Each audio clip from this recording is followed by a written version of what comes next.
اعوذ باللہ من الشیطان الرجیم بسم اللہ الرحمن الرحیم۔ عزیزان مان، آج اپریل 1982 کی 2 تاریخ ہے اور درس قرآن کریم کا آغاز سورہ الفتح کی آیت 11 سے ہو رہا ہے، 48/11۔ آپ کو یاد ہوگا کہ سابقہ آیات میں تذکرہ چلا آ رہا تھا صلح حدیبیہ کا۔ اس واقعہ کی اہمیت اور نزاکت کا اندازہ اس سے بھی لگ سکتا ہے کہ قرآن کریم نے بڑی تفصیل سے اس کا ذکر کیا ہے۔ قریب یہ پوری سورہ فتح اسی کے بیان پر مشتمل ہے۔ اس میں خاص بات اور بھی آئی، جیسا کہ میں نے پہلے بھی کہا ہے، نبی اکرم صلی اللہ علیہ وسلم کے خلاف جو کشمکش و شورش تھی، اس میں ایک تو یہ قریش تھے، کھلے بندوں دشمن، میدان جنگ تک کے لیے آنے والے۔ یہ ان کا کریکٹرسٹک جسے کہتے ہیں، یہ چیز ان کی قومی خصوصیت کہہ لیجئے کہ یہ کھلے بندوں دشمنی ہوتی تھی، کھلے بندوں دوستی ہوتی تھی۔ یہودیوں کو تو چھوڑ دیجئے، وہ تو شروع سے ہی ان کا کریکٹر، ان کے کردار ہی یہ چلا آ رہا ہے کہ ہر قسم کی منافقت ان کے ہاں جائز۔ لیکن خود عربوں کے ہاں بھی یہ جو قبائل تھے بعض، اور وہ زیادہ تر مدینہ طیبہ کے گرد و پیش کے جو قبائل تھے، ان کی یہ کیفیت تھی۔ انہیں اعراب کہا جاتا ہے۔ حضور تشریف لائے مدینہ میں تو یہ قبائل بھی اسلام لے آئے، لیکن ان کے اسلام کے متعلق خود قرآن کریم نے یہ بات واضح کی، اور وہ بڑی اہم چیز ہے۔ لیکن ہماری اہمیت تو قرآن کی تلاوت تک ہی رہ گئی۔ یہ سب چیزیں تو بیان اس لیے ہوئی تھی کہ ہم اس آئینہ میں اپنے عکس کو دیکھیں کہ شکل کیسی ہے۔ 49/14، 49/14۔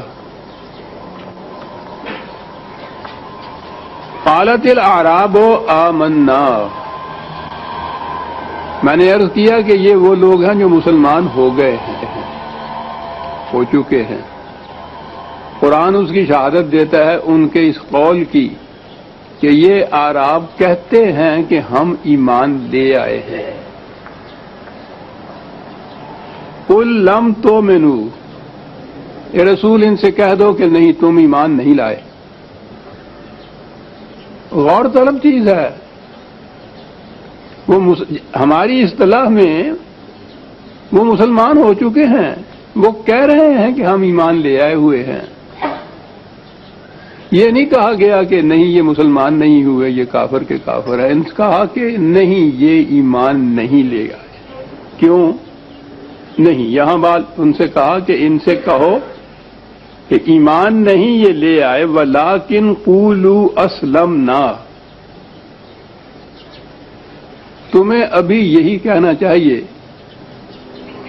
کہ ہم نے اس مملکت کے سامنے اپنا سر تسلیم خم کر دیا ہے۔ اتنی سی چیز ہے جو انہوں نے کی ہے، کہو کہ یہی بات کہیں وہ، یہ نہ کہیں کہ ہم ایمان لے آئے ہیں۔ یعنی یہ جو سلطنت کے سامنے، مملکت کے سامنے سر تسلیم خم کرنا، سرنڈر کرنا جسے اپنے آپ کو کہتے ہیں، یہ نہیں تھا کہ وہ کافر کے کافر رہے تھے۔ ایک تو یہ شکل بھی تو تھی، ایسے لوگ بھی تھے جنہوں نے اپنے مذہب کو نہیں چھوڑا، مملکت کے سامنے انہوں نے سر تسلیم خم کیا، معاہدے بھی کیے، صلح بھی کی، شکست بھی کھائی، اس کے باوجود اپنا مذہب نہیں بدلا۔ لیکن یہ وہ لوگ تھے کہ جنہوں نے مذہب تو تبدیل کر لیا، جو کچھ بھی تھا پہلے جسے ہم کہیں گے کہ مسلمان تو یہ ہو گئے،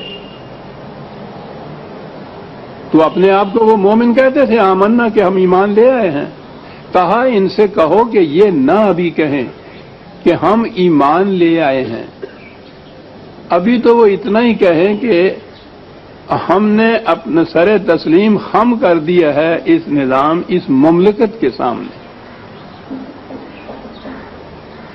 کیوں یہ نہ کہیں کہ ہم ایمان نہیں لے آئے ہیں، ایمان لے آئے ہیں؟ ایسا کیوں کہا گیا کہ ان سے کہو کہ یہ نہ کہیں کہ ہم ایمان لے آئے ہیں؟ اس لیے کہ وَلَمَّا يَدْخُلِ الْإِيمَانُ فِي قُلُوبِكُمْ، ایمان ان کے دل کی گہرائیوں میں نہیں اترا ابھی۔ تو میں نے کہا تھا نا کہ یہ تو آئینہ ہے ہمارے سامنے کہ جس میں ہم دیکھیں اپنے ایمان کی شبیہ کو۔ جو ایمان دل کی گہرائیوں میں نہیں اترا اس کے متعلق کہا گیا کہ ان سے کہو کہ یہ کہیں ہی نہیں کہ ہم ایمان لے آئے ہیں، یہی کہیں کہ ٹھیک ہے اس مملکت کے سامنے ہم نے سر جھکا دیا۔ مملکت تو آج وہ ہے نہیں اسلامی کہیں بھی جس کے سامنے سر جھکانے کی بات ہے۔ ہماری کیا کیفیت ہے؟ مسلمان نام رکھانے والی قوم کے گھرانے میں ہم پیدا ہو گئے اور ہم نے کہنا شروع کر دیا کہ ہم مومن ہیں، مسلمان ہیں۔ وہ کہہ رہا ہے ان سے کہو یہ نہ کہیں۔ اب ایک تو چیز ہے مسلمان قوم، یہ ٹھیک ہے، تو مسلمان قوم کے فرد تو ہم بن جاتے ہیں پیدائشی اعتبار سے، جسے نیشنلٹی کہتے ہیں نا آج کل کی اصطلاح میں، قومیت جسے کہتے ہیں، وہ پیدائشی قومیت بھی ہوتی ہے۔ جو قومیت باپ کی ہو پیدائش کے اعتبار سے وہی قومیت بچے کی بھی ہوتی ہے۔ یہ نیشنلٹی کا لا ہے، قانون ہے یہ۔ تو ہم جو مسلمان ہیں یہ اسلام ہماری نیشنلٹی ہے۔ مسلمان قوم کے افراد ہیں اس اعتبار سے کہ مسلمانوں کے گھر پیدا ہو گئے، وہ بھی اس اعتبار سے۔ اور اگلی بات جو ہے جس سے روکا ہے کہ یہ نہ کہیں کہ ہم ایمان لے آئیں، کیوں؟ ایمان ان کے دل کی گہرائیوں میں نہیں اترا۔ سوچنے کی بات ہے عزیزان من، اپنے اپنے دل کو ٹٹولنے کی بات ہے۔ کیا اس کی گہرائیوں میں کہیں کوئی رمق بھی نظر آتی ہے ایمان کی؟ ہم سے تو اگر کوئی پوچھے کہ تم کیوں مسلمان ہو، ہمیں تو اس سادہ سا سوال کا جواب بھی نہیں آئے گا۔ یہ تو یہ رہی بات، یہ بات کہ مسلمان کہتے کس کو ہیں، اس سوال کا جواب بھی ہمارے پاس نہیں۔ شاید آپ متعجب ہوں کہ یہ ایکسٹریمسٹ ہے، یہ شخص جب بات کرتا ہے تو شدت تک پہنچ جاتا ہے۔ عزیزان من، اپنی طرف سے نہیں کچھ کہہ رہا، یہ جواب کسی عوام کی طرف سے نہیں دے رہا۔ آپ کے ہاں کے بڑے بڑے جید علماء کرام، وہ جو پنجاب فضادات کمیٹی 1953 کے مارشل لاء کے بعد قائم ہوئی تھی، اس کی تحقیقاتی رپورٹ بھی شائع ہو چکی ہوئی ہے، وہ موجود ہیں۔ ملک بھر کے علماء کرام کو ان لوگوں نے وہ عدالت کی حیثیت سی اس کمیٹی کی، وہ جسٹس منیر مرحوم اس کا چیئرمین تھا۔ انہوں نے ان علماء کرام سے پوچھا تھا کہ مسلمان کسے کہتے ہیں، اس کو ڈیفائن کر دیجئے جسے انگریزی میں کہتے ہیں۔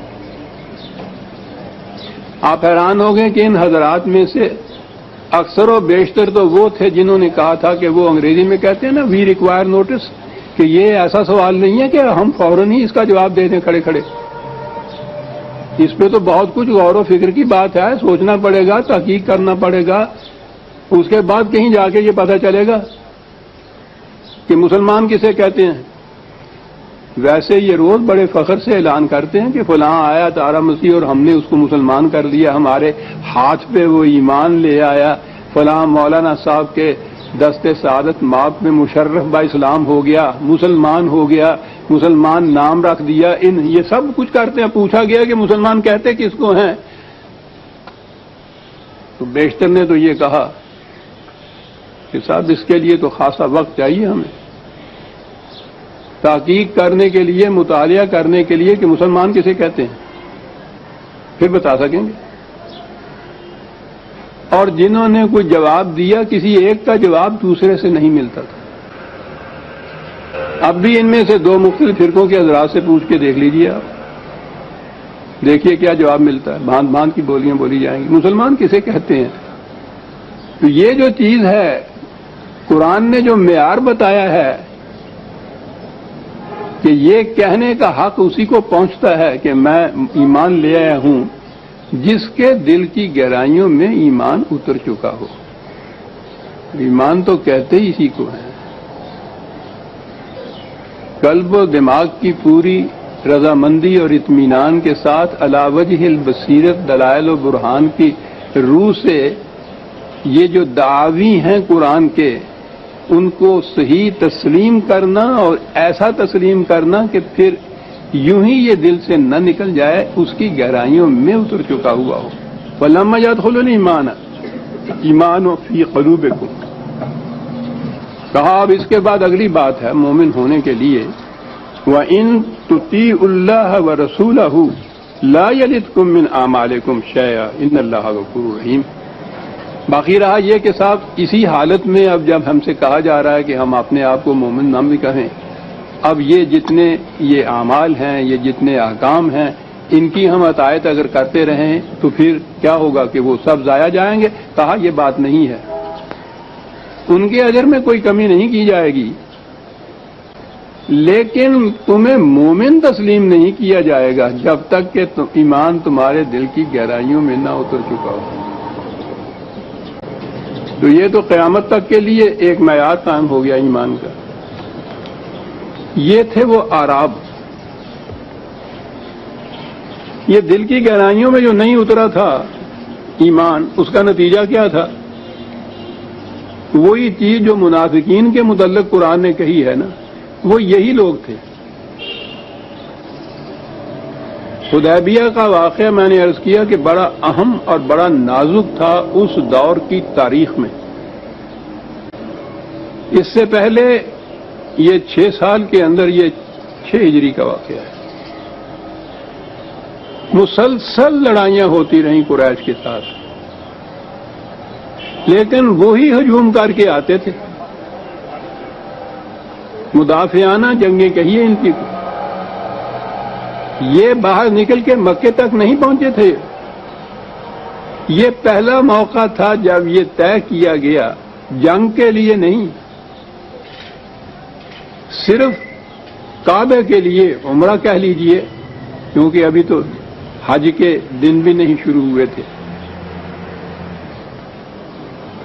یہ اس مقصد کے لیے گئے تھے، ان سے کہہ دیا تھا کہ ہم صرف اس مقصد کے لیے آ رہے ہیں، اور اس مقصد کے لیے تو کعبہ یا مکہ جسے اوپن سٹی کہتے ہیں آپ، اس ساری دنیا کے لوگ، تمام قبائل، تمام عرب، وہ وہاں آتے تھے، جاتے تھے، ہجوم رہتا تھا، میلے لگتے تھے، اور پھر حج کے دنوں میں تو پوچھو ہی نہ کہ کتنی بڑی جمعیت وہاں ہوتی تھی۔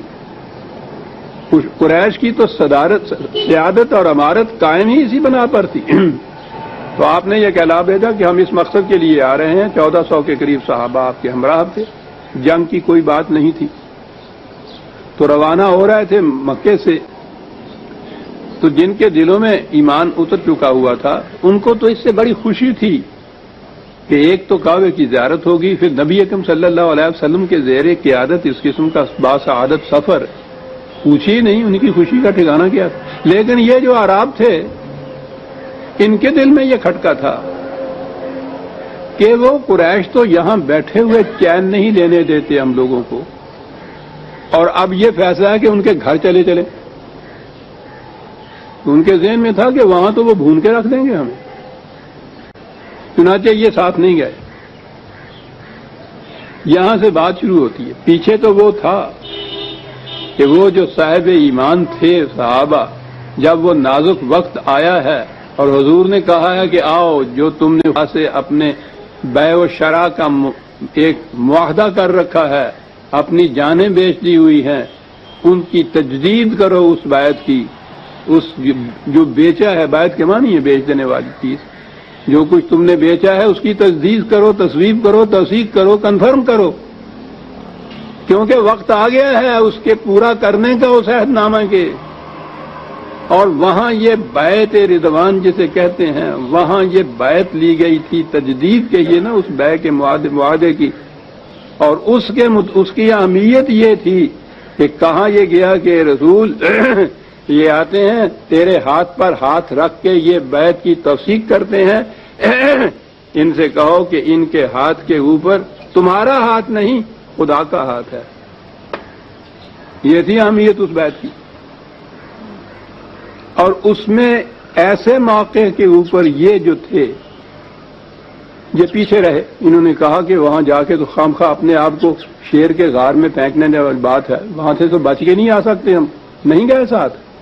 اب دیکھا کہ وہ جو کہا تھا کہ تمہارے دل کی گہرائیوں میں ایمان نہیں اترا، کس طرح اس کے مظاہرے ہو رہے ہیں عمل کے وقت میں۔ کہا کہ سَيَقُولَ لَكَ الْمُخَلَّفُونَ مِنَ الْأَعْرَابِ شَغَلَتْنَا أَمْوَالُنَا وَأَهْلُونَا فَاسْتَغْفِرْ لَنَا، جب تم اب ان سے پوچھو گے جا کے کہ بھئی کیا بات تھی، تم ساتھ نہیں چلے، ہمارے پیچھے کیوں رہ گئے، کہا کہ یہ قسمیں کھا کھا کے کہیں گے کہ نہیں صاحب بات یہ تھی، گھر بار ہمارا ننگا تھا، کوئی پیچھے تھا نہیں دیکھنے بھالنے والا، حفاظت نہیں تھی، مال مویشی ہمارے ایسے تھے، اس لیے ہم ان کی دیکھ بھال کے لیے پیچھے رہ گئے ہیں، اس لیے ہمارا جرم وہ سنگین نہیں ہے کہ ہم نے بغاوت کی ہے، سرکشی کی ہے، غداری کی ہے، بس یہ اتنی سی بات تھی جس کے لیے ہم نہیں گئے، اس لیے ہمیں معاف کر دیا جائے، بارگاہ خداوندی سے ہمارے لیے معافی طلب کی جائے۔ کہا یقولون بألسنتہم ما لیس فی قلوبہم، یہ ہوا دوسرا معیار، ایمان کے دل کے اندر نہ اترنے کا معیار، کہ یہ لوگ زبان سے وہ کچھ کہہ رہے ہیں جو کچھ، تو ایمان کی ایک شناخت تو یہ ہوئی، ایک نشانی یا ایک معیار یہ ہوا کہ دل اور زبان دونوں ہم آہنگ ہوں، ہزار خوف ہو لیکن زبان ہو دل کی رفیق، یہی رہا ہے ازل سے قلندروں کا طریق، قلندر کے معنی مردان مومن ہے، زبان ہو دل کی رفیق، دل اور زبان جو دل میں ہو وہی زبان پر ہو۔ پہلی شناخت یہ ہے کہ ان دونوں میں ہم آہنگی ہو، اگر یہ بات نہیں تو وہ منافقت ہے، کفر نہیں، کفر میں ہم آہنگی ہوتی ہے، انکار ہی صحیح، وہ دل سے انکار کرتے ہیں، زبان سے اس کا اعلان کرتے ہیں، یہ نہیں ہوتا کہ دل میں انکار ہوتا ہے زبان پہ اقرار ہوتا ہے، یہ ان کی بات ہے، پہلی نشانی۔ اور دوسری نشانی یہ ہے کہ لما تقولون ما لا تفعلون، پھر جو کچھ تم کہتے ہو پھر وہ کر کے کیوں نہیں دکھاتے، یعنی قول اور عمل کی ہم آہنگی۔ تو ایمان کی لڑی یوں ہوئی کہ قلب اور زبان کی ہم آہنگی، اور جو زبان سے کہا جائے اس کی اور عمل کی یک رنگی، یوں ہوا، یہ ہوئے مردان مومن، جو دل میں وہ زبان پہ جو کہا ہے وہ کر کے دکھایا۔ غور فرمایا عزیزان من اس آئینے کو آپ نے، دونوں چیزیں یہاں آ گئی، یہ وہ کچھ کہہ رہے ہیں جو ان کے دل میں نہیں ہے۔ اور ویسے تو اب اس دور کے اندر تو وہ ہر ایک کی یہی قریباً کیفیت ہے، لیکن یہ جو مردان سیاست ہیں ان کا تو شیوہ ہی یہ ہوتا ہے، ایسی مکیاولی سیاست چھا گئی ہے ساری دنیا پر، نہ دیر میں نہ حرم میں خودی کی بیداری، کہ سیاست نام ہی اس کا ہے، ایک خاص زبان ہوتی ہے سیاست کی، ڈپلومیٹک لینگویج، کہ وہ الفاظ استعمال کیے جائیں کہ جب جی چاہے ان کا کوئی دوسرا معنی پہنا دیا جائے انہیں، زومانی الفاظ، بڑے خوبصورت الفاظ وہ ہوتے ہیں، اس میں بڑی ٹریننگ ہوتی ہے، خاص طور پر وہ بڑی الگ زبان ہے، الگ زبان کے یہ معنی نہیں کہ انگریزی زبان وہ نہیں ہوتی، الفاظ ایسے ہوتے ہیں کہ جو ایسے زومانی الفاظ استعمال کیے جائیں کہ جب جی چاہے ان کا الٹا معنی اس میں سے نکلا ہے، ڈپلومیٹک لینگویج۔ سیاست کا معیار ہی آج یہ ہے، جو اس میں سب سے زیادہ شاطر ہے وہ سب سے زیادہ کامیاب ہے۔ یعنی یقولون بألسنتہم ما لیس فی قلوبہم قل فمن یملک لکم من اللہ شیئا ان اراد بکم ضرا او اراد بکم نفعا بل کان اللہ بما تعملون خبیرا۔ کہا یہ جو تم نے کہا ہے کہ نہیں، ہم تو اس لیے رک گئے تھے کہ مال مویشی کی حفاظت کا سامان نہیں تھا، کیوں وہ بات کہتے ہو جو حقیقت نہیں ہے؟ کیا تم سمجھتے ہو کہ اس قسم کی منافقت سے، اس قسم کی دروغ گوئی سے تم قانون کو جھٹلا سکو گے؟ تم خدا کو فریب دے سکو گے؟ خدا کا قانون اس سے بڑا بالا ہے، اور اس کے پاس ایسے ذرائع ہیں معلوم اور تحقیق کرنے کے کہ جو کچھ تم کہتے ہو فی الواقع وہی ہے یا تم منافقت برت رہے ہو۔ اس لیے اس کی بالادستی سے تم نہیں بچ سکتے۔ تو یہ دو چیزیں پھر آج ہمارے سامنے آ گئی کہ اسلامی نظام یا مملکت جسے آپ کہیں گے، اس میں یہ چیز بھی ہوگی کہ بالادستی اس میں قانون خداوندی کی رہے گی۔ مملکت کے پاس ایسے ذرائع ہوں گے اور ہونے چاہیے جن سے وہ معلوم کر سکے کہ کہنے والا جو کچھ کہہ رہا ہے یہ حقیقت ہے یا یہ فریب دے رہا ہے، اور یہ محض کسی ظن و گمان وہم کے اوپر یا گمان کے اوپر نہ ہو، فی الواقع ایسے ذرائع ہوں جن سے یہ چیزیں معلوم کی جا سکیں۔ یہ جو کہا ہے بل کان اللہ بما تعملون خبیرا، یہی بات نہیں ہے کہ خدا کو اس کا علم ہے۔ خدا کو اگر علم ہے اور وہ علم ادھر نہیں آتا تو اس مملکت کو یا ارباب حل و عقد کو، ان کو اس سے تو کچھ فائدہ نہیں پہنچتا۔ خدا کو اس کا علم ہے۔ خدا کو کس بات کا علم نہیں ہے؟ لیکن آپ کو معلوم ہے منافقین کے متعلق خدا نے خود رسول اللہ صلی اللہ علیہ وسلم سے کیا کہہ دیا تھا؟ جتنا انہوں نے تنگ کیا ہے، یہ جو کھلی ہوئی لڑائیاں ہوئی ہیں ان کے ساتھ، قریش اور دوسرے لوگ جو تھے ان کے ساتھ میدان جنگ میں، یا جتنی تکالیف انہوں نے پہنچائی ہیں اس مسلسل اس کشمکش کے اندر، وہ اتنی زیادہ کرب و اذیت رسان نہیں تھیں جتنی ان منافقین کی چالیں تھیں۔ یہ چین سے بیٹھنے ہی نہیں دیتے تھے، یہ کیفیت تھی۔ بہت جی چاہتا تھا حضور کا بھی اور صحابہ کا بھی، یوں کہیے کہ یہ ذرا نکھر کر معلوم ہو جائے کہ ان میں سے کون کون سے اس طرح کے منافق ہیں۔ خدا نے کہہ دیا رسول سے کہ ہم نہیں تمہیں بتائیں گے، تمہیں خود ان کی چال اتوار کیریکٹر سے، باتوں سے خود اندازہ لگانا ہوگا کہ ان میں سے منافق کون ہے اور پرخلوص مومن کون ہے۔ ہم نہیں بتائیں گے۔ تو خدا نے جو کہا کہ ہم جانتے ہیں جو کچھ ان کے دلوں میں ہے، تو جب تک وحی کے ذریعے سے خدا حضور کو نہ بتائے جو خدا کا علم ہے، تو از خود تو حضور کو نہیں علم ہو سکتا۔ از خود کے لیے وہی طریقہ بتایا جو ہمارے آپ کے بھی کام آ سکے کہ تمہیں خود معلوم کرنا ہوگا۔ ورنہ اگر خدا اپنے اس علم کی روح سے جو معلوم کیا ان منافقین کے متعلق اطلاع دے دیتا رسول اللہ صلی اللہ علیہ وسلم کو، تو ٹھیک ہے، وہ پہلے دن سے ان کو خارج کر دیا جاتا۔ لیکن یہ ہمارے لیے اسوہ رسول اللہ تو نہ بن سکتا نا، اس لیے کہ ہمیں تو خدا وحی کے ذریعے سے نہیں بتلائے گا کہ اس سے بچ کے رہنا، یہ منافق ہے، فریب دے جائے گا، دھوکہ دے جائے گا۔ تو ہمارے لیے کیا بات اسوہ ہوئی؟ یہ کہ خدا نہیں بتائے گا، تمہیں خود معلوم کرنا ہوگا۔ کیا بات ہے عزیزان۔ اور فرماتے ہیں کہ قرآن کی ہدایت کس طرح ہمارے لیے ابدی طور پر بھی ایک ہدایت نامہ بنتی ہے۔ کہا ان سے کہو کہ اصل میں بات یہ ہے، بل ظننتم ان لن ينقلب الرسول والمؤمنون الى اهليهم ابدا وزين ذلك في قلوبكم وظننتم ظن السوء وكنتم قوما بورا۔ کہنے لگے بات یہ تھی، تمہارے دل میں یہ بات تھی کہ یہ جا تو رہے ہیں لیکن وہاں سے یہ بچ کے نہیں آئیں گے،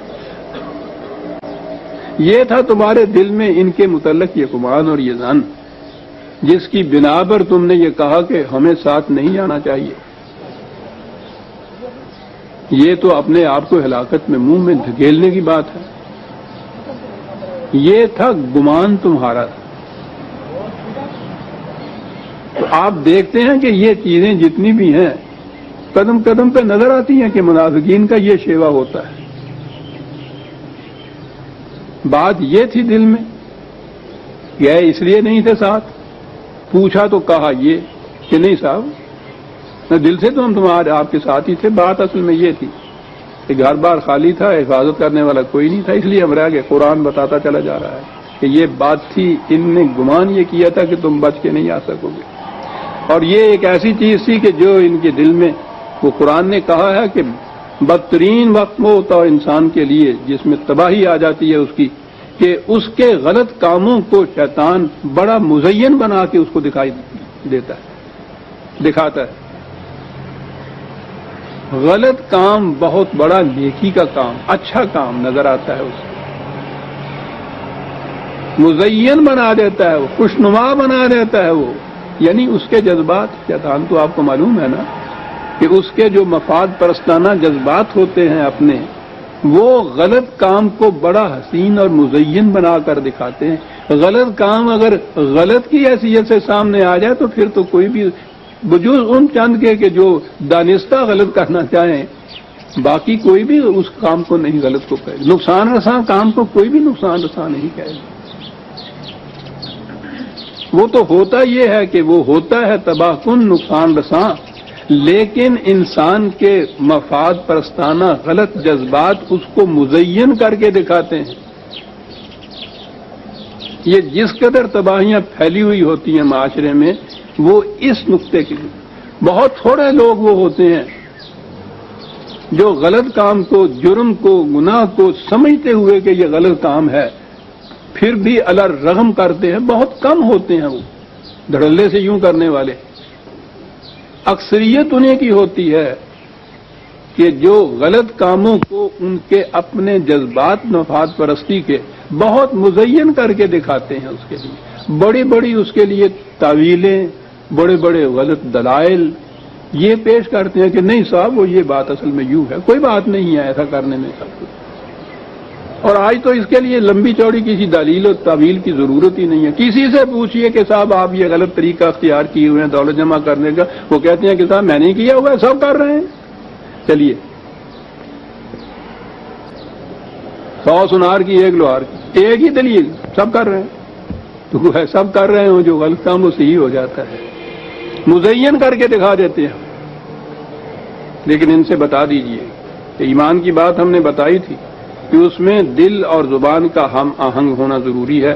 فَمَن لَّمْ يُؤْمِن بِاللَّهِ وَرَسُولِهِ فَإِنَّا أَعْتَدْنَا لِلْكَافِرِينَ سَعِيرًا۔ یاد رکھو، جو اس طرح سے ایمان نہیں لاتا کہ ایمان دل کی گہرائیوں میں اتر چکا ہو، دل اور زبان ہم آہنگ ہو، قول اور عمل کے اندر یک رنگی ہو، اس کا نام ایمان ہے۔ جو یوں ایمان نہیں لاتا تو پھر سمجھ لیجئے کہ اس کے عمل و امید کی کھیتیاں جھلس کر رہ جاتی ہیں، تباہی جیسے کہتے ہیں اس کے مقدر بن کر رہ جاتی ہے۔ باقی رہا خدا، یعنی اس کو ضرورت نہیں ہے ان کی اس امداد کی اور نصرت کی اور تقویت کی کہ وہ ان کو اپنے ساتھ رکھنا چاہتا ہے، اس کو تو ووٹنگ کی بھی ضرورت نہیں ہوتی۔ اس کے لیے تو وَلِلَّهِ مُلْكُ السَّمَاوَاتِ وَالْأَرْضِ، ساری کائنات کے اندر اسی کے قانون کی انہوں نے کہا تھا نا کہ ہم سے یہ جو بھول ہو گئی ہے نہیں ساتھ جا سکے، یہ اس کے لیے وجہ ہے، دلیل ہے۔ اور کہا یہ تھا کہ اس کی ہمیں معافی دے دیجئے، یا خدا سے کہیے وہ ہمیں اس کو معاف کر دے، مغفرت جسے کہا جاتا ہے۔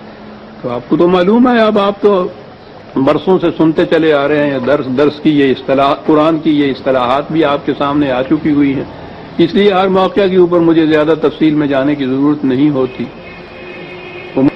وہ مشکل البتہ یہ ہوتی ہے ضرور کہ جو اب آپ نئے نئے آتے ہیں درس میں، ان کے دلوں کے اندر کچھ سوالات اور اس قسم کے شکوک ابھرتے ہیں وہ پھر بعد میں مجھ کو کوئی چٹھیاں لکھتے ہیں، کوئی آ کے پوچھتے ہیں، لیکن یہ تو درس میں ہو نہیں سکتا کہ ہر مقام پہ وہ ساری تفصیل جو میں 20 برس سے بیان کرتا چلا آ رہا ہوں ہر درس میں اس کو دہراتا رہا ہوں، یہ نہیں ہوتا درس کے اندر۔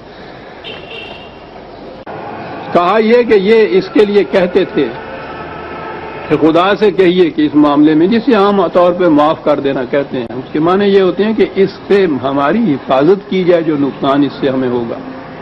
خیر، کہا یہ خدا سے یہ کہتے ہیں کہ خدا سے یہ کہا جائے، یہ بات اس کی نہیں ہے۔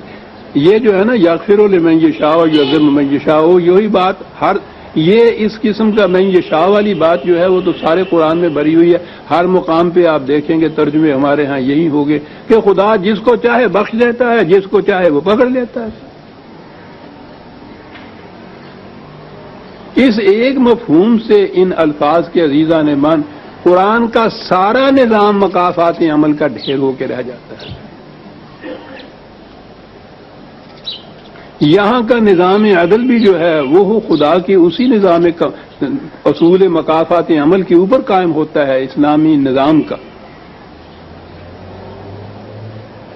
کہ انسان کے اپنے عمل کا ہی نتیجہ ہوتا ہے۔ تباہی آتی ہے اس کی وجہ سے، حفاظت ہوتی ہے اس کی وجہ سے، کامیابیاں ہوتی ہیں اس کی وجہ سے، ناکامیاں ہوتی ہیں اس کی اپنے وجہ سے۔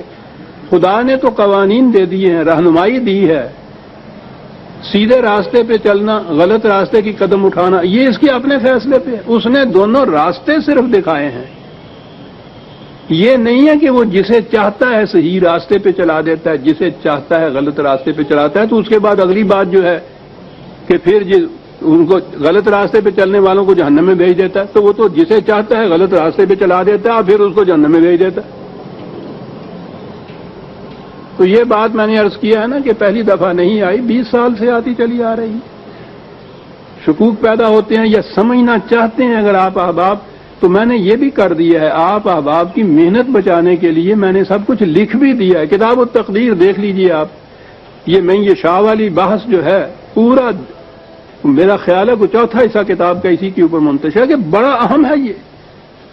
یوں ہی آپ نے یہ ترجمہ کیا کہ جسے چاہتا ہے وہ ہدایت دیتا ہے، جسے چاہتا ہے گمراہ کرتا ہے، اور اس کے بعد اگلی بات کہ جو گمراہ ہوتا ہے اس کو جہنم میں بھیج دیتا ہے۔ سوچئے نا کیا چیزیں ذہن میں آتی ہیں قرآن کے متعلق۔ تو یہ بات نہیں ہے۔ اس نے کہا ہے کہ یہ کہتے ہیں کہ خدا سے کہو کہ ہمیں معاف کر دے یا بخش دے یا مغفرت کر دے۔ کہو یہ بات ایسے نہیں ہے کہ خدا جسے چاہتا ہے مغفرت کر دیتا ہے۔ جو شخص چاہتا ہے ان نقصانات سے محفوظ رہنا، وہ اپنے آپ کو محفوظ رکھ سکتا ہے۔ جو ایسا نہیں چاہتا اسے بہرحال نقصان اٹھانا پڑتا ہے، اور اس کا طریقہ بتا دیا، ان الحسنات یذہبن السیئات۔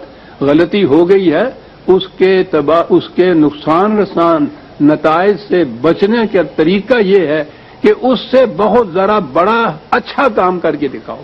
حسنات جو ہیں وہ سیئات کو لے جاتی ہیں۔ یہ ہے میں یہ شاہ کے معنی کہ غلطی اگر ہو گئی ہے اور کوئی شخص یہ چاہتا ہے کہ اس کے جو نقصان رسان نتائج مجھے بھگتنے پڑیں گے اس سے میں کسی طرح سے محفوظ رہ جاؤں، تو اس کا طریقہ یہ ہے کہ اس سے زیادہ وزنی نیکی کا کوئی کام کرو۔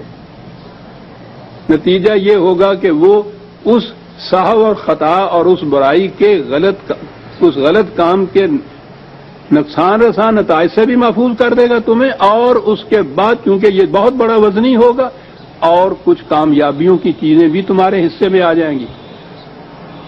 اس نے اصول دیا ہے، ثقلت موازین اور خفت موازین کا میزان کھڑی کی ہے، پلڑے ہیں اس کے اندر، برائیوں کا پلڑا اور بھلائیوں کا پلڑا جسے ہم کہتے ہیں۔ اس نے کہا کہ اگر کسی وقت تمہاری برائیوں کا پلڑا جھک گیا ہے، زیادہ ہو گئی ہیں، تو اس کو اونچا کرنے کا طریقہ یہ نہیں ہے کہ خدا سے کہو کہ ذرا اس کو اونچا کر دیجئے۔ طریقہ یہ ہے کہ بھلائیوں کے پلڑے میں زیادہ ڈال دیجئے، خود بخود وہ پلڑا غور فرمایا کہ ایک تشبیہ سے قرآن کتنے اہم معانی بیان کرتا ہے، حقائق بے نقاب کر دیتا ہے۔ کیا طریقہ اس نے بتایا ہے مغفرت حاصل کرنے کا، میزان پلڑے کا،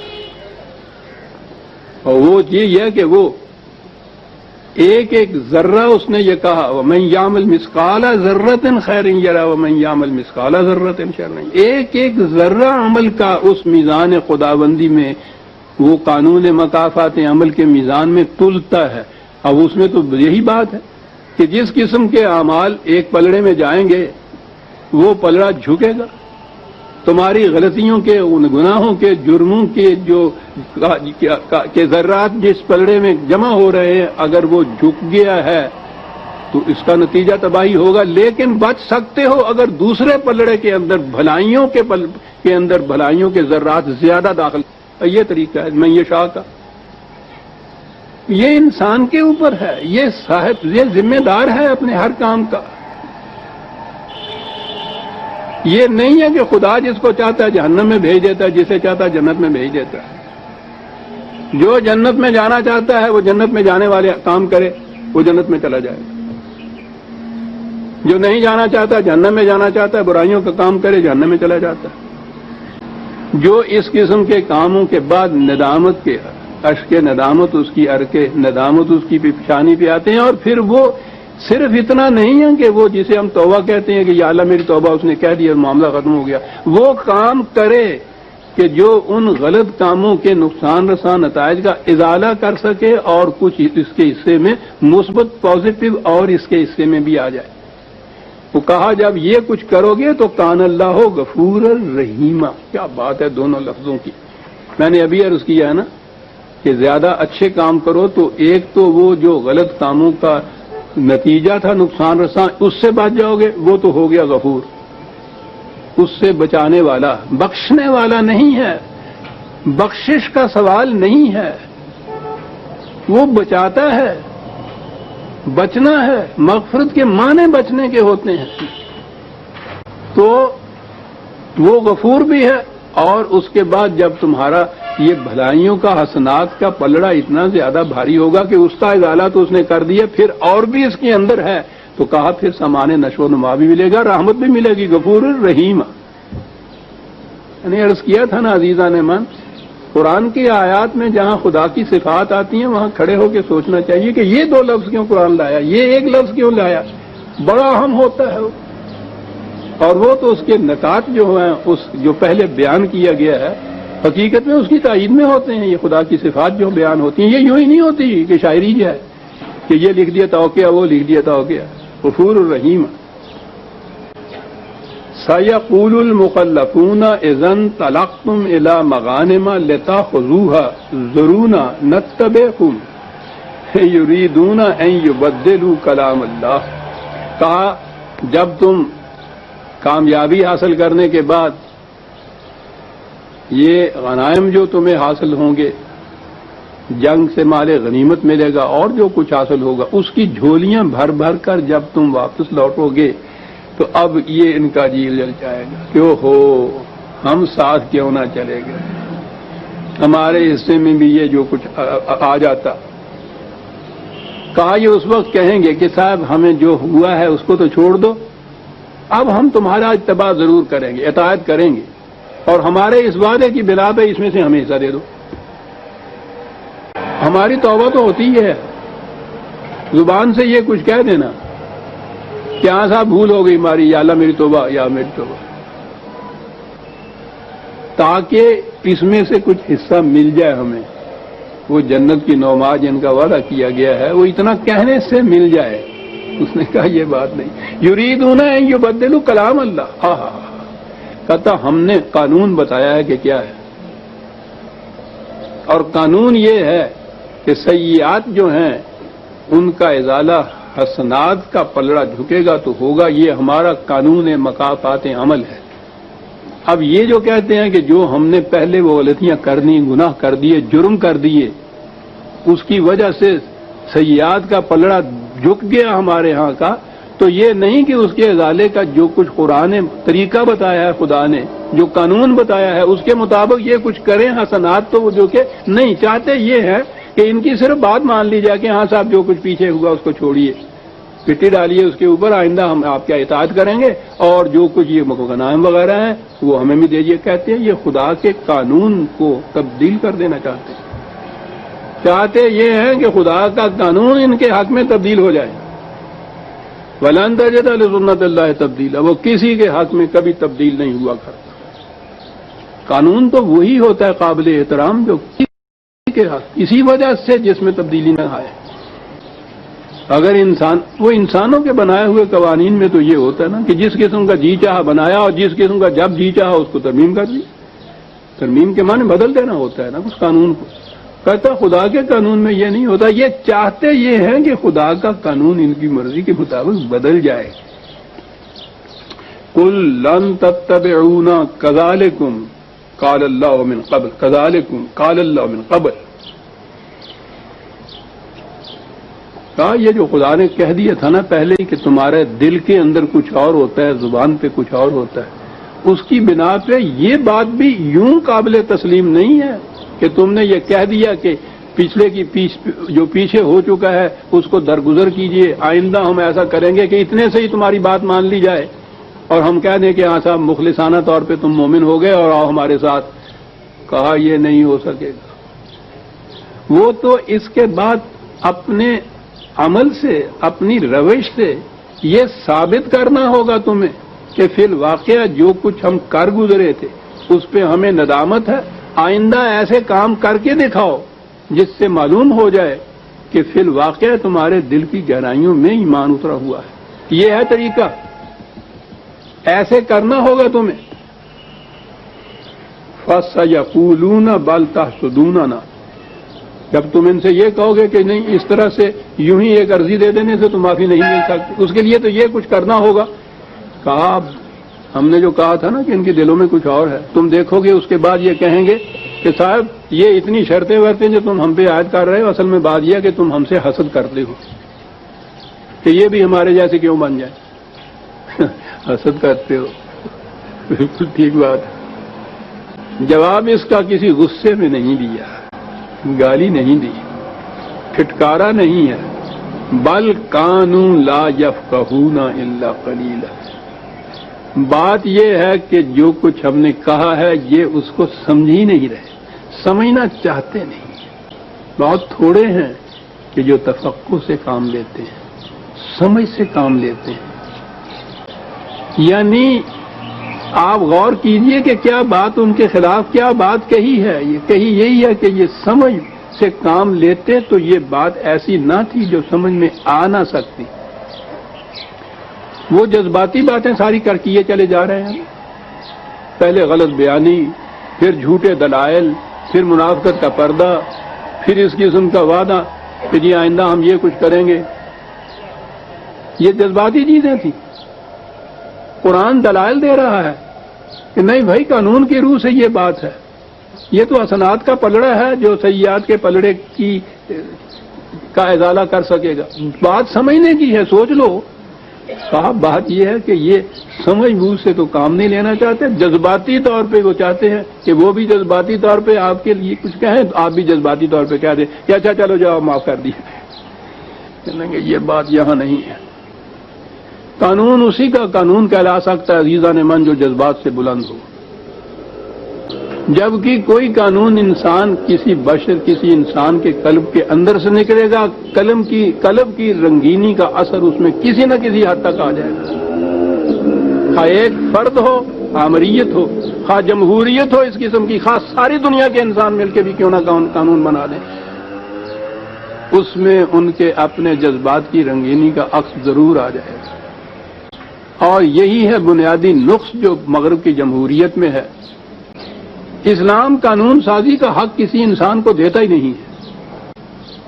قانون صرف خدا کے بنائے ہوئے دیے ہوئے ہیں، اس میں جذبات کی بات نہیں ہوتی. خدا تو جذبات سے بہت بلند ہے نا. اور وہی قانون ہے کہ جو ابدی بھی کہلا سکتا ہے، غیر متبدل کہلا سکتا ہے، مکمل کہلا سکتا ہے، بدل نہیں سکتا. جذبات نہیں اس میں. تو قانون کی تو پہلی شرط یہ ہے جذبات کا دخل نہ ہو اور وہ مرغ بعد نما کی طرح مصلحتوں کے تابع روز بدلتا نہ رہے. قل للمخلفین من الاعراب ستدعون الى قوم اولی باس شدید تقاتلونهم او یسلمون فإن تطیعوا یؤتکم اللہ اجرا حسنا وان تتولوا کما تولیتم من قبل یعذبکم عذابا علیما. ان سے کہو کہ بات بڑی صاف سی ہے. یوں ہی زبانی کچھ کہہ دینے سے اور تسبیحوں پہ یہ توبہ کے ورد کر لینے سے تو یہ بات نہیں بنتی. تم کہہ رہے ہو نا کہ آئندہ آپ دیکھیے گا کہ ہم اطاعت کریں گے اور مقابلہ آپ کے ساتھ جائیں گے، تو کہنے لگے یہ بات کوئی دور کی نہیں ہے، یہ لڑائیوں کا سلسلہ تو جاری ہے ابھی. اس کے بعد جو جنگ ہوگی اسی میں دیکھ لیجئے گا، آئیے گا.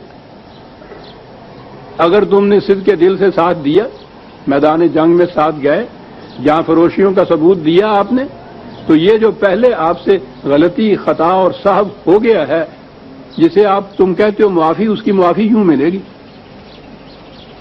اس کے لیے تو خون کی قیمت دینی پڑے گی. تو دیکھ لیں گے ہم کو، دیر کی بات کیا ہے. چلیے یوں صحیح دیکھیے آپ نے توبہ کے لیے شرط کیا لگائی گئی. اور یہ حدیبیہ کی صلح کے بعد پہلی جنگ جو ہوئی تھی خیبر کی جنگ تھی، جو یہودیوں کے ساتھ ہوئی، بڑی سخت جنگ تھی. وہ غنیمت یہ ہے کہ وہ پھر آخری جنگ ان کے ساتھ کرنی پڑی. پہلے تو انہیں مدینے سے نکالنا پڑے گا، روز کوئی نہ کوئی سازش، روز کوئی نہ کوئی شرارت نکال کے باہر انہیں مقام تھا وہ خیبر، یہ وہاں بس گئے تھے، وہاں بسا دیا گیا تھا. وہاں بیٹھے ہوئے بھی سازشیں کرتے تھے، باہر کی طاقتوں کے ساتھ مل کے مسلمانوں کے خلاف سازشیں کرتے تھے. جنگ پہ اتر آئے ہوئے تھے، قلعے بنا لیے ہوئے تھے. تو یہاں سے فارغ ہونے کے بعد پھر اگلی جنگ جو ہوئی ہے خیبر کی جنگ تھی، وہ آخری جنگ تھی جہاں سے ان کو پھر پورے ملک سے ہی نکال دیا گیا. یہ وہ قوم ہے جو اصلاح کے حد سے آگے بڑھ چکی ہوئی ہے، لا علاج ہو چکے ہوئے ہیں مرض اس کے منافقت کے. ملک میں نہیں رہنے دیا گیا. یہ تھا وہ جنگ خیبر جس کے متعلق کہا کہ جنگ آنے والی ہے، ہونے والی ہے، آؤ اس میں شریک ہو. اگر وہاں تم نے واقعی اطاعت کی تو پھر تم دیکھو کہ اجرن حسنا کتنا ملتا ہے تمہیں. اور اگر اسی طرح سے تم پھر گئے جیسا کہ اس سے پہلے پھرا کرتے تھے، تو پھر یہ جو تمہارے خلاف سزا ہے پہلے سے بھی زیادہ علم انگیز سزا ہوگی تمہاری، جو کچھ تم کر رہے ہو. ہاں قرآن ہے نا کہ یہ جو ہم نے کہا ہے کہ اسی طرح سے اگر پیچھے رہ گئے تم تو پھر وہی کچھ کیا جائے گا جو ہم کہہ رہے ہیں. لیکن لیسا علی الاعمى حرج ولا علی الاعرج حرج ولا علی المریض حرج. کہنے لگا وہ یہ نہ سمجھ لیجئے گا کہ اس میں استثناء نہیں، مریض جو ہیں ٹھیک ہے وہ نہیں جا سکتے، لولے لنگڑے ہیں وہ نہیں جا سکتے، اندھے ہیں وہ نہیں جا سکتے.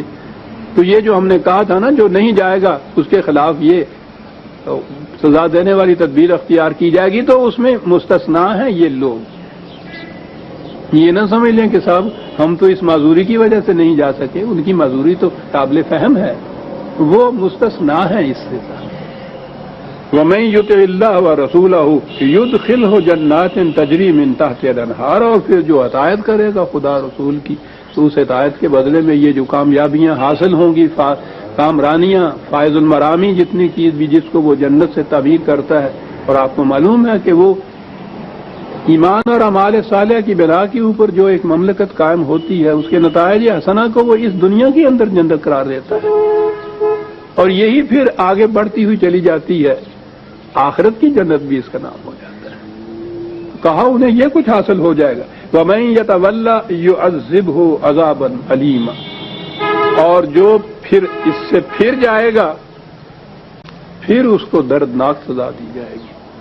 اور آپ کو پتہ ہے کہ یہ پھر جانے کے والوں کے متعلق قرآن نے جو دردناک سزا کہی ہے، قوموں کی زندگی میں وہ سزا کیا ہوا کرتی ہے. کہا سن لو وہ سزا کیا ہوتی ہے. قومیں جب حق کے راستے سے پھر جاتی ہیں تو اس کے بعد ہوتا کیا ہے، اور وہ غلط نظام قائم کر لیتی ہیں، خواہ وہ ان اعراب کی طرح اپنے آپ کو مسلمان ہی کیوں نہ کہنے والی ہوں. اور یہ تو مخاطب بھی ان کو کیا گیا ہے کہ جو واقعی مسلمان قوم تھی. وَإِن تَتَوَلَّوْا. ان سے کہہ دو کہ اگر تم پھر گئے اس نظام سے، يَسْتَبْدِلْ قَوْمًا غَيْرَكُمْ، تو وہ تمہاری جگہ ایک دوسری قوم لے آئے گا. ثُمَّ لَا يَكُونُوا أَمْثَالَكُمْ، وہ پھر تمہارے جیسی نہیں ہوگی. استبدال قومی. یہاں افراد کے جرائم کا ذکر نہیں ہو رہا، قوم کی قوم کا ذکر ہو رہا ہے. قوم غلط نظام اگر قائم کرتی ہے اور اس کے تابع زندگی بسر کرنے پہ مطمئن ہو جاتی ہے تو پھر اس کا آخری جو عذاب جس کو ہم نے سمجھا ہمارے ذہن میں وہ وہی ہوتا ہے کہ وہاں جا کے قیامت میں جہنم میں وہ عذاب کے معنی یہ ہے ایسی سزا اس کی، ایسا انجام، ایسا عواقب اس کے اس قسم کے جہنمی. اور اس میں یہ بتایا کہ قوم جب یہ کرتی ہے تو اس کا نتیجہ پھر یہ ہوتا ہے کہ اس کی جگہ ایک اور قوم آ جاتی ہے، وہ لے لیتی ہے، وہ اس قوم جیسی نہیں ہوتی. انہی جیسی اگر وہ قوم ہو تو پھر اس تبدیلی کے معنی کیا ہوئے؟ پھر تو کوئی بات ہی نہ ہوئی. وہ ان سے بہتر قوم ہوگی جو ان کا جگہ لے گی. لیکن یہ بہرحال یہ قوم جو ہے اس کو ہٹا دیا جائے گا. اور میں سمجھتا ہوں کہ اس سے بڑا درد انگیز عذاب کیا ہے کہ قوم زندہ تو وہ رہے لیکن محکوم ہو جائے ایک دوسری قوم کی جو اس کی جگہ آ جاتی ہے. جگہ آنے کے معنی یہ نہیں ہے کہ وہ ان افراد کو یہاں سے جھاڑو پھیر کے نکال دیتی ہے اور ان کی جگہ آگے آ جاتی ہے. ایسا بھی ہوتا ہے کہ بیشتر ان میں سے قتل ہو جاتے ہیں، بیشتر ان میں سے بھاگ جاتی ہیں، قید کر لیے جاتے ہیں. لیکن قومی استبدال کے معنی یہ ہیں کہ ایک قوم کی حکومت، کامرانی، کامیابی، اس کی جگہ دوسری قوم آ جاتی ہے، وہ ان پہ غالب ہو جاتی ہے، یہ محکوم ہو جاتی ہیں دوسری قوم کے. اور یہ سب سے بڑا عذاب گنایا ہے قرآن کریم نے. سورہ الفتح کی آیت 17 تک ہم آ گئے، عزیزان من 18 سے آگے. اور ایک اعلان ذرا سا افسوسناک بھی. آپ کو معلوم ہے آپ کو کہ میں ہر سال آپ حضرات سے کچھ چھٹی مانگا